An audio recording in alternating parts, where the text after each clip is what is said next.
Algo huele así apestadito aquí. ¿Por qué lo digo? Porque no es casual que el presidente Trump haya hecho eh, el día sábado, en su cumpleaños, el famoso desfile militar que causó tanta controversia a nivel mundial.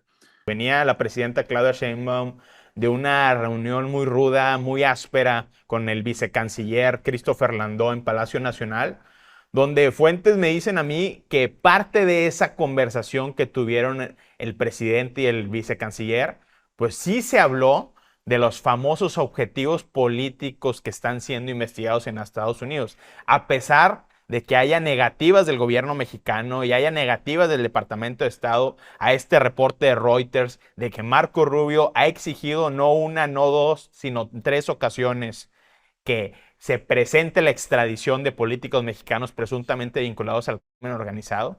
Si la presidenta Claudia Sheinbaum, su secretario de Seguridad Omar García Harfuch, no se alinean a los objetivos totalmente que están persiguiendo en Washington, el siguiente paso es decir, pues vamos a revelar que no solo hay una investigación, sino que ya hay un gran jurado que pide acusaciones formales contra gobernadores y contra políticos de alto perfil del Estado mexicano. Yo aquí quiero poner en perspectiva algo. Yo, como como dirían en inglés, something smells fishy. Algo huele así apestadito aquí. ¿Por qué lo digo? Porque no es casual que el presidente Trump haya hecho eh, el día sábado, en su cumpleaños, el famoso desfile militar que causó tanta controversia a nivel mundial.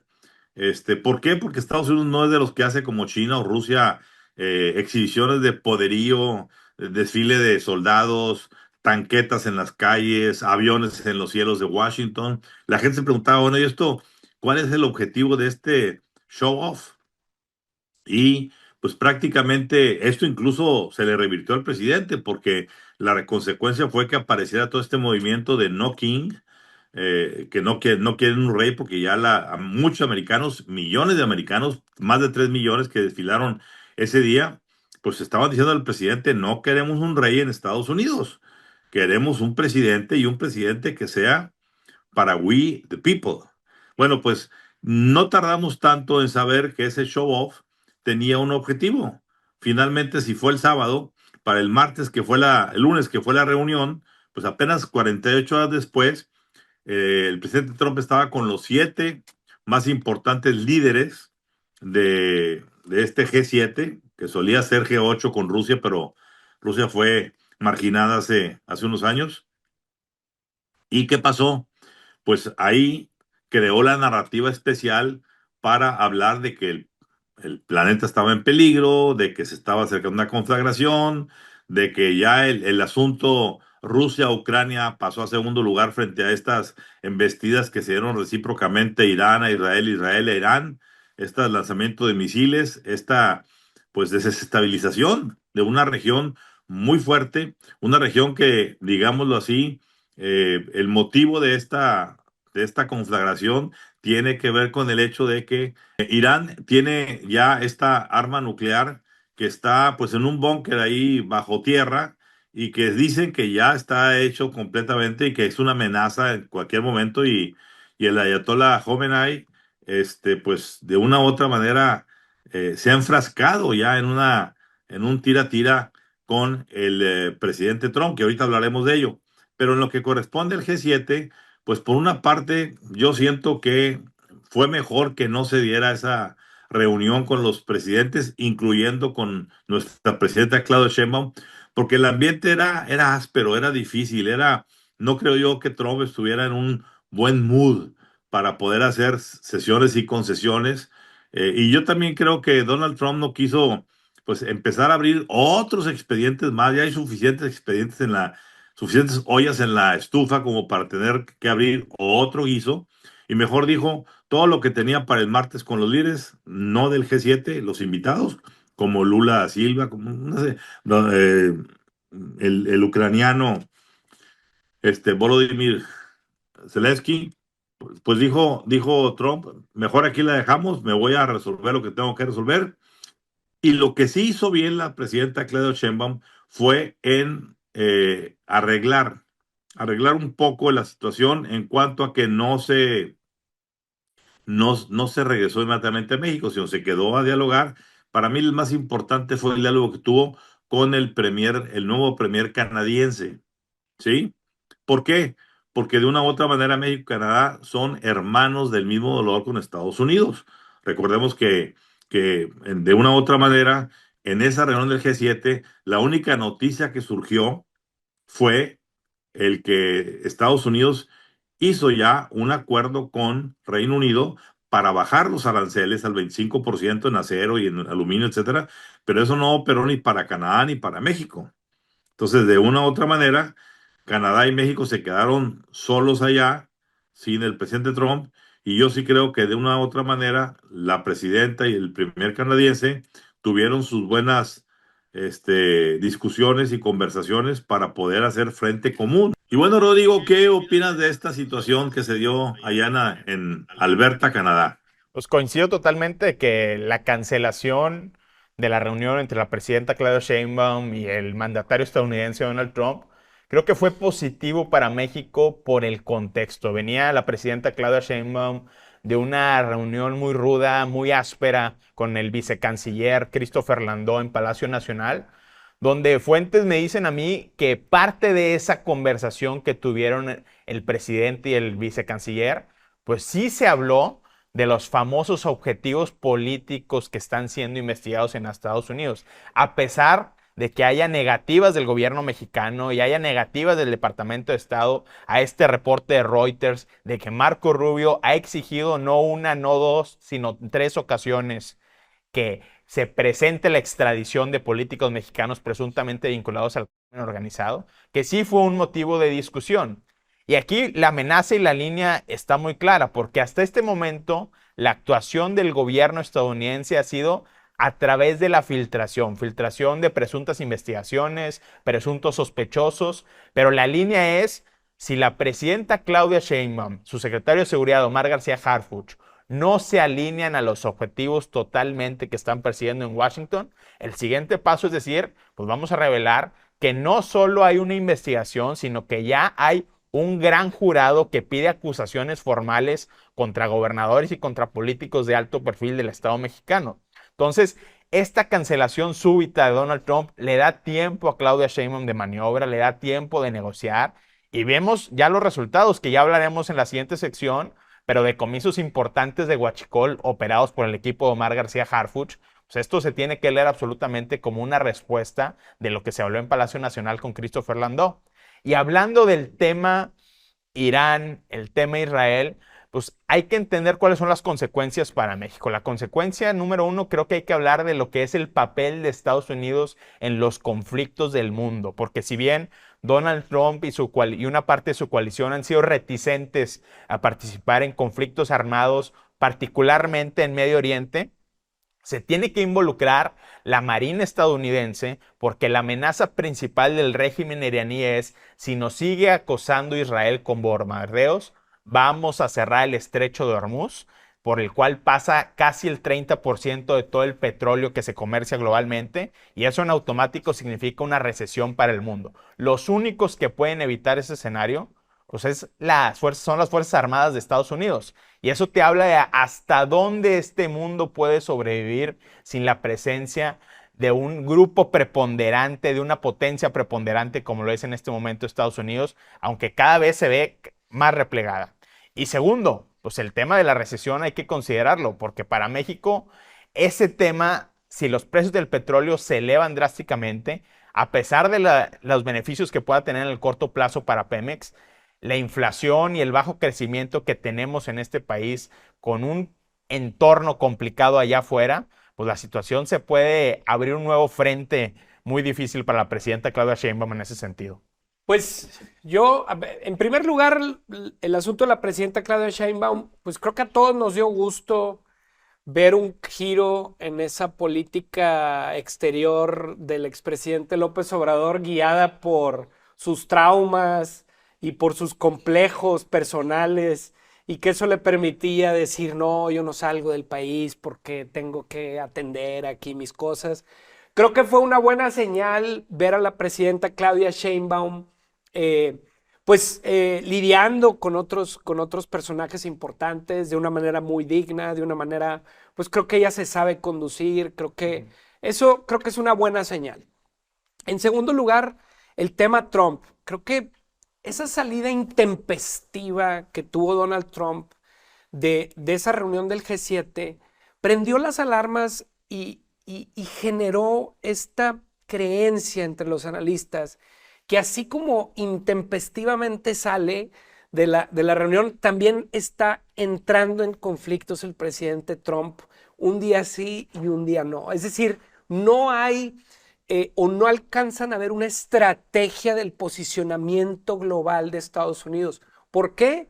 Porque está pasando de ser el policía del mundo a el bombero para ciertos personajes y están viendo cómo a veces Trump, por su misma capacidad de ser el protagonista y de tener siempre la última palabra, está siendo utilizado y no es la primera vez. A ver, creo que a los estadounidenses no les gusta que el gobierno esté siendo jalado a una guerra por haber encontrado armas de destrucción masiva, ¿sí? Como fue en el caso de Irán. Recuerda bien ese término, porque fue el asunto con Sí, Irak fallido. recordemos que la gran excusa del deep state estadounidense para que George Bush entrara a Irak y declarara la guerra es porque había estudios de inteligencia y demás que decían que había armas de destrucción masiva ocultas. Es decir, exactamente la misma excusa que está siendo utilizada. Ahora, no es la primera vez también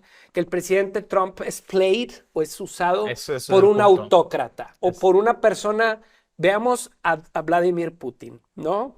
Por más que el presidente Trump diga que es su gran amigo y que lo entiende, hemos visto que Putin le ha dado le han metido un cuchillo por la espalda varias veces y muchos sospechan que Bibi Netanyahu está haciendo lo mismo. Totalmente. ¿Sí? Y que hay gente que está utilizando también al presidente Donald Trump. Recordemos que hubo una parte del Partido Republicano y un ala conservadora que decía que el gobierno de Irán había contratado mercenarios para asesinarlo durante la campaña.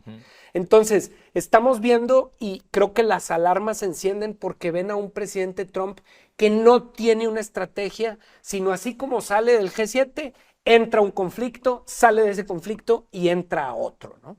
A ver, Alejandro, sí. A mí la parte que me preocupa mucho es que estamos quizá por primera vez en un conflicto, en la antesala de un conflicto bélico de proporciones globales y potencialmente nucleares, dirigido por tres personajes que no están en sus cabales, políticamente hablando. Y los tres están urgidos, cada uno en su territorio, de tener popularidad y sobre todo de hacerse indispensables con una guerra porque los tres están en problemas con sus propios ciudadanos. Veamos el caso de Trump. Ya se nos olvidó todo el lío de Musk, todo lo que Musk dijo de los tapes de Epstein, las fotos que han circulado por ahí, que incluso las subió Noroña por ahí. Yo creo que le van a quitar ahí su visa, si es que la tiene. Y ya nadie hablamos de eso. Todos estamos hablando ya del conflicto, ¿verdad? Netanyahu tiene meses y meses sometido a juicios para ser llevado a la cárcel, a prisión por corrupción. Pero ahora, pues, hay que estar tranquilos porque necesitamos a Netanyahu porque la amenaza ya fue real y ya nos estuvieron lanzando misiles desde Irán y nosotros desde aquí hasta, desde Israel hasta Irán. Entonces, ahí el hambre y la ansiedad se juntan y pues el ayatollah Jomenay no es otra cosa que pues una persona que quiere su lugar también en el concierto de los países árabes, donde dice, oye, qué bueno que está Arabia Saudita, etcétera, pero yo voy a vengar lo que ahorita tú decías, Alejandro, esta etapa fallida de lo que pasó con Irak. Entonces, esta situación de combinar el desfile militar en Washington, 48 horas después el G7, 24 horas de iniciado el G7 o 12 horas de iniciado el G7, me voy y aplicó la estrategia de Fox, comes y te vas, comió, cenó y se fue. Claro. Y todos se quedaron ahí con el Jesús en la boca. Y lo más preocupante, para darle la palabra ya a Rodrigo, el nivel que está ocurriendo de amenazas entre Trump y el Ayatollah, porque han estado diciendo, Trump dice, No he decidido todavía si vamos a entrar en esto o no. A ver, perdóname, la decisión de entrar o no a un conflicto bélico no pasa únicamente por el presidente. Es muy importante, por supuesto, pero pasa por el Congreso, a norteamericano también, ¿verdad? Por supuesto que el Deep State quisiera que haya conflicto, pues eso se reactiva la economía con la creación de tanto equipo bélico. Y dos, la respuesta del ayatolá, Yomenai, ¿qué te dice el ayatolá? No se atrevan porque van a haber cosas que no les van a gustar. Entonces, esta escalada verbal tiene hoy preocupado al planeta. Claro. Claro. Rodrigo, ¿vas a comentar Sí, algo? claro, a ver, el grado de intervención de Estados Unidos en este conflicto se va a definir en función de la disputa de las dos grandes coaliciones que hoy quieren abarcar el Consejo de Seguridad Nacional de Donald Trump. Por un lado, el viejo grupo de halcones que entienden que Estados Unidos tiene que tener un papel preponderante a nivel global y que Medio Oriente es estratégico por lo que comentamos. El estrecho de Hormuz tiene que asegurarse como un lugar donde tiene que pasar libremente el petróleo para la seguridad energética de todo el mundo. El otro bloque, que es el bloque nuevo, el bloque que viene empujando la nueva derecha, pues este bloque que dice ya no queremos repetir los errores de Afganistán, no queremos repetir los errores de Irak, porque nuestra prioridad está en el hemisferio occidental. Hemisferio occidental, entiéndase México. Los rivales número uno de Estados Unidos, la amenaza número uno, no son los Quds de Soleimani, no son los Houthis de Yemen, no es ni siquiera Hamas en Gaza. Los rivales número uno son el cártel Jalisco Nueva Generación y el cártel de Sinaloa. Y hay una operación ya dentro del Deep State norteamericano para desmantelar el cártel de Sinaloa que lo estamos viendo en tiempo real, como todos los liderazgos paramilitares cercanos a Iván Archibaldo Guzmán, que es el gran heredero de esta estructura, pues han sido prácticamente inhabilitados. Como las redes políticas que manejaba Ismael El Mayo Zambada también están siendo exhibidas y desmanteladas. ¿Y cómo? Se ha formado un nuevo cerco en contra del líder del cártel Jalisco Nueva Generación, Nemesio Ceguera Cervantes, quien, por cierto, gran parte de su familia ya ha sido procesada en Estados Unidos. Entonces, esta disputa dentro del Deep State norteamericano entre los viejos halcones y los nuevos halcones va a definir también en gran medida lo que sucede aquí en México. A ver, pero ese punto, Rodrigo, es el que me preocupa a mí porque si a Trump se le aparece la urgencia de tener que dedicarle todo el tiempo al conflicto Israel-Irán, va a distraerse y va a diferir los tiempos de la solución de México, porque no puede el chef político de Estados Unidos, que es el presidente, traer dos guisos al mismo tiempo, por decir dos, que no son como media docena, pero estos dos importantes que tú comentas, yo creo que podría perjudicar a México en el sentido de decir, ¿sabes qué? Hold the horses en el caso de México, detén los caballitos, vamos a diferir un mes o dos lo que íbamos a hacer en México entre julio y noviembre, porque tenemos que atender el asunto de Irán-Israel. Alejandro, conclusión. Sí, Ramón, yo coincido contigo en este tema de que en el mundo hoy estamos viviendo guerras de autócratas y personajes totalmente guiados por sus ambiciones políticas y cómo Estados Unidos está perdiendo ese brillo que alguna vez tuvo. Es decir, la última intervención que tuvo Estados Unidos en una guerra global que fue exitosa y que fue vista como un actor, como ese policía que decía ser Estados Unidos, pues es cuando Churchill le pidió ayuda para terminar con un autócrata o el principal autócrata que era Hitler, ¿no? A partir de ahí, guerra en la que ha entrado Estados Unidos y que ha sido llamado y arrastrado, dígase Vietnam, dígase Afganistán, dígase Irak, diga Ucrania, dígase Corea, han sido todas un fracaso, ¿sí? Entonces, a mí me preocupa mucho que este mundo esté soportado por a veces mentes tan pequeñas, tan secuestradas por sus propias ambiciones personales, y eso pues híjole, cada vez que volteo y veo las noticias y veo los misiles explotando arriba de Tel Aviv, siendo interceptados por ese domo, dices, ¿en qué mundo estamos viviendo? Y sobre todo, como bien dice Ramón, cómo una persona como Trump, que cambió de estar buscando la salida diplomática con Irán históricamente, porque Trump había dicho, yo me puedo pelear con todos menos con Irán, quiero siempre buscar una salida diplomática, y estuvo a través, como dicen los griegos, de back channels, a través de Oman, a través de... Es decir, el juego en el Medio Oriente era algo que Trump, Biden, Obama lo habían manejado con mucha sensibilidad política, y hoy estamos viendo que está siendo totalmente provocado por autócratas y personajes que no están bien. Y lo que estamos viendo primero en 2022 con la agresión de Rusia a Ucrania, ahora con la ofensiva de Israel contra Irán, es que simplemente estamos entrando a una nueva etapa del concierto global, donde ya Estados Unidos no es el único jugador, sino que estamos en un mundo, le llaman los geopolíticos, multipolar, un mundo donde las grandes potencias se preocupan por sus áreas de influencia y donde el conflicto eleva en gran parte la probabilidad. Eso es lo que estamos viendo. Y eso también para México, pues nos coloca en un nuevo escenario porque somos el área de influencia inmediata de Estados Unidos. Y como bien dice Ramón, puede estar distraído Washington y su Deep State si se meten de lleno a este conflicto en Medio Oriente, pero por lo pronto, por cómo van caminando las cosas hasta este momento, México sigue siendo una prioridad importante. Sí, pero claro, en el momento en que inicie una conflagración que puede llegar a tener visos de conflicto nuclear global, pasamos no al segundo, al tercero, cuarto, quinto término, qué fentanilo, qué migración, qué nada. Van a necesitar soldados y se van a agarrar hasta los migrantes, no los van a deportar, les van a poner un uniforme y los van a mandar a la guerra.